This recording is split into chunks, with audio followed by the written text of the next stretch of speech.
Ashama hordoftoonni guyyaa kam nagaa jirtu har'a viidiyoo tokko isiniif qabadhee dhufe viidiyoo kana baay'ee jaalatu jedhee abdii qaba hundi keessanuu ilaalaa itti fayyadamaa yeroo baay'ee wantoota kana isiniif barsiisaatiin ture jajjabina qaama saalaa dhiiraatiif qaamni saalaa dhiiraa akka jajjabaatuuf viidiyoo baay'ee isin fayyadu wanta gabaabduu wanta xiqqoo takka daqiiqaa takka keessatti qopheeffatanii kan fayyadamtanii jechuudha jajjabina qaama saalaatiif walqunnamtii saalaatiin dura fayyadamtan waan dhugamu jechuudha waan salphaadha daqiiqaa takka qofaa fi baay'ee salphaadha na hordofaa itti fayyadamaa namni haaroo dhufte yoo jiraatan subscribe godhaa viidiyoolee an duraan gadhiise hundaayyuu seenaatiin ilaalaa viidiyoo garagaraa akkaataa qaama salaatii guddisan wanta garagaraa isiniif maxxanseetiin jira kanaan dura hundaayyuu seenaatiin ilaalaa na hordofaa amma daqiiqaa takka viidiyoo kana laalaatiin san booda haalaan isinitti mul'isuun laalaatiin fayyadamaa baay'ee isin galateeffadhaa hundi keessanuu namni haaroo dhuftan subscribe godhaa viidiyoo kiyya yoo jaallattan laayik gochuu hin irraanfatinaa yeroo hedduu isinirraa badee jira garuu amma deebi'eetiin jira hundi keessanuu laayik godhaa. Okay, kuno akkuma argitan hordoftoonni koo jalqaba wanti isin barbaachisu killeedha. Killee fi Coca-Cola hundi keessanuu ni beektan jedhee yaada. Killee fi Coca-Cola qopheeffattanii. Oyyo san booda kuno akkuma argitan kana adii san keessaa baaftanii adii san hin fayyadamtan. Adii san keessaa kophaatti sahanii kophaarratti baaftanii keessaa boora son qofa burcuqqoo itti dhuydanitti nayitan. Boora keessaa qofa kan wanti nu barbaachisu adiin hin barbaachisu adii keessaa baaftan. Kuno boora san kophaatti erga burcuqqootti gootanii booda akkanumatti sirriitti hordofaa Coca-Cola itti nayitan. Coca-Cola itti nayitanii Coca-Cola kana eeggatti nayitanii booda waliin dhoyitanii yeroo hundaayyuu walqunnamtii saalaatiin duratti fayyadamtan dhuydan baay'ee tokko isin fayyada dhugaa baay'ee isin fayyada jajjabina qaama saalaatiif akkasuma immoo fedhiin keessan akka turuuf akka daftanii hin fixneef baay'ee isin fayyada. Kana itti abdadhaatiin fayyadamaa yeroo hundaayyuu namoonni rakkoo akkanaa qabdan qaanfachuu miti sirriitti laalaatiin wanta kana fayyadamaa baay'ee isin gargaara jedhee itti abdadhaa waan sirriitti laaleef jechuudha. Hundi keessanuu kunoo erga kokaatti nayitanii waliin dhoyitanii san booda dhuguudha. Homaa wanta ulfaatu hin qabu baay'ee salphaadha. Wanti isin itti ulfaatu tokko iyyuu hin jiru dhuguudhaafis wanta hadhaa'u maalii hin qabu jechuudha. Kuno walumaan dhaa akkanumatti waliin dhoyitan burcuqqootti nayitanii baay'ee miti erga killee san gootanii kookaa xiqqoo osoo sirriitti hin guutin xiqqootti ol gootanii san booda akkasuma yeroo tokko dhuydanii fixan jechuudha. Akka viidiyoodhaan akka duraatti isin mul'isaan osoo hin ta'in amma haasa'uma afaanumaan wanta isiniif himu tokko jira kana sirriitti na hordofaa. Yeroo baay'ee walqunnamtii saalaa irratti hundi kennaayyuu dhiirri hunduu turuu barbaada dafee fixuu hin barbaadu jechuun jaalallee isaa hanga gammachiisutti dafee fedhiin isaa akka dhufu hin barbaadu jechuudha. Turtii walqunnamtii saalaa dheeressuu wanti danda'u wantoota baay'eetu jira wantoota garagaraatu jira. Wantoota dafanii xumuruu hin barbaanne keessaa inni tokko walqunnamtii saalaati.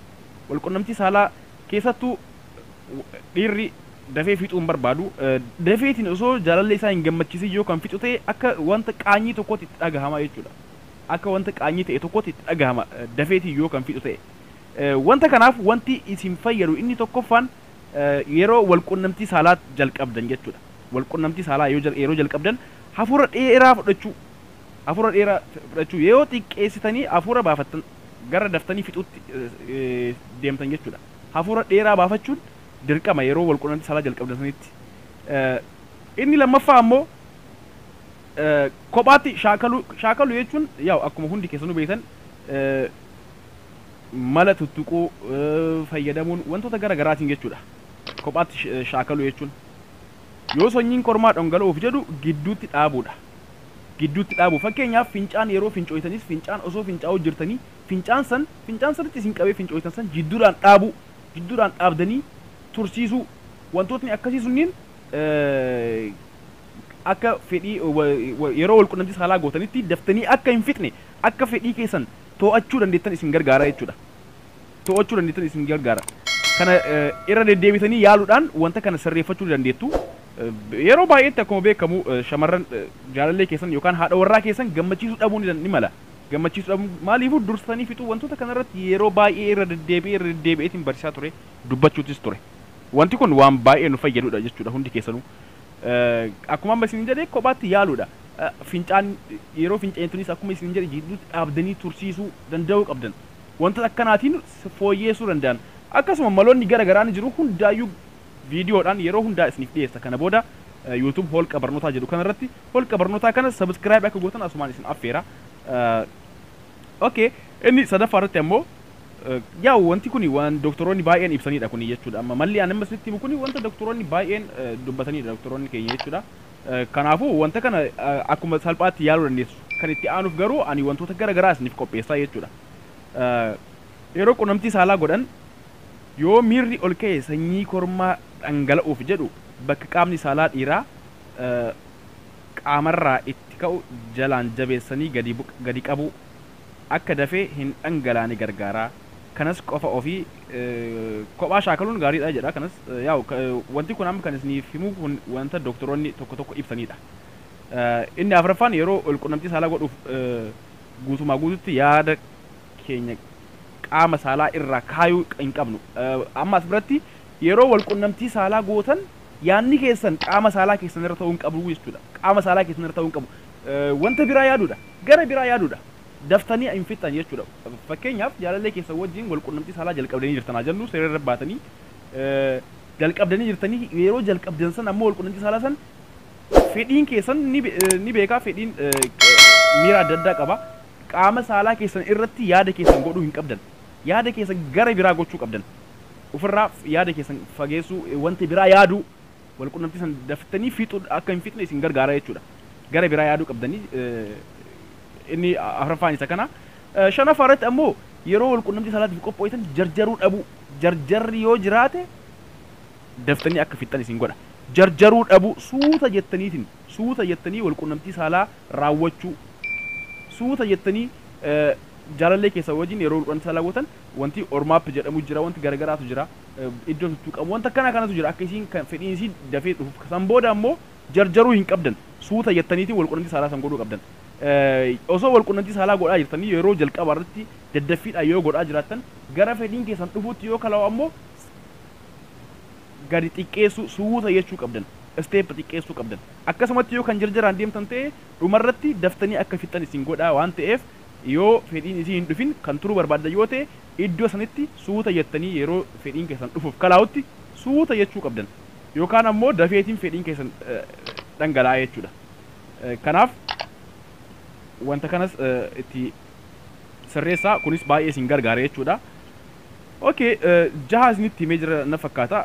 Torbaffaa irratti ammoo yeroo wal qunnamtii saalaa goonu akkuma miirri ol ka'aa deemee gara dhangala'uutti dhiyaateen akkuma amma isin jedhe sunis sochii keessan xiqqeessuudha. Daftanii xumuruudhaaf itti deemuu osoo hin ta'in sochii keessan dhumarratti yeroo miirri keessan fedhiin keessan dhufaatiin deemu sochii keessan xiqqeessuu kan jalqaba sirriitti daddafaatiin godhaatiin jirtan san gad xiqqeessuu jechuudha suutatti. Kanuma wantoota kanniin isin sirriitti fayyadamaa wantoota salphaadha. Kan itti aanu barnoota itti aanu walitti dhufna an Abdii Muktaar Tube irraa isin barsiisaa ture amma holqa barnoota. Hordoftoonni koo akkuma argitan kana baay'ee salphaadha wanti mana keessatti qopheeffatan jechuudha. Kanaafuu sirriitti laaltanii akka itti fayyadamtan abdii qaba. Hordoftoonni koo kanaan dura na jajjabeessaa turtan na wajjin turtan namoonni yaada garagaraa naaf kennaa turtan baay'ee galatoomaa hundi keessanuu isin galateeffadha. Baay'ee na gargaartanii jirtan namoonni tokko tokko akkasuma immoo namoonni hedduun gaafii na gaafataa jirtanii keessaan gaafii hunda keessaniitu isiniif deebisaatiin ture. Namni gaafii isiniif hin deebisin yoo jiraate dhiifama naaf godhaa. Yeroo na hanqateetiin ta'uu danda'a. Garuu baay'inaan hunda keessaniifuu laaleetiin isiniif deebisaa jira. Barnoota kanaan dura barsiisaa irratti namoonni barnoota an kanaan dura barsiise kan hin argin akka haarawaatti na gaafataa jirtan hedduutu jirtan.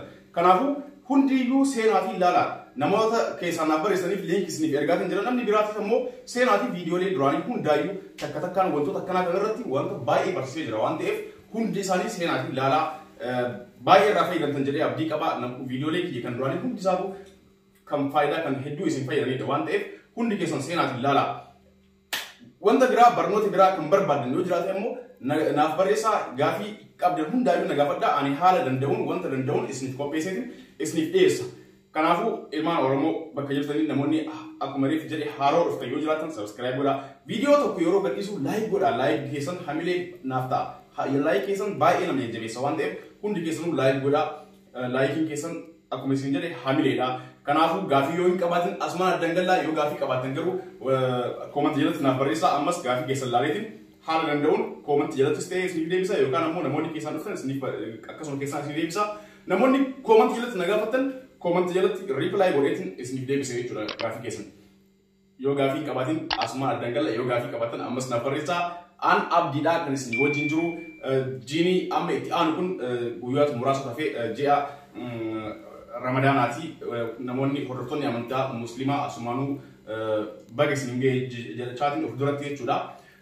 Warri hordoftoota amantaa kiristaanaa taatan isinis baga isin geessin jira ayyaana kan amantaa kiristaanaa ayyaana kan amantaa muslimaa immoo soomatu sina jechuudha. Kanaafuu hunda keessanuu baay'ee isin jaalladha baay'ee isin kabaja nagaa naftaa baay'ee asumatti addamu.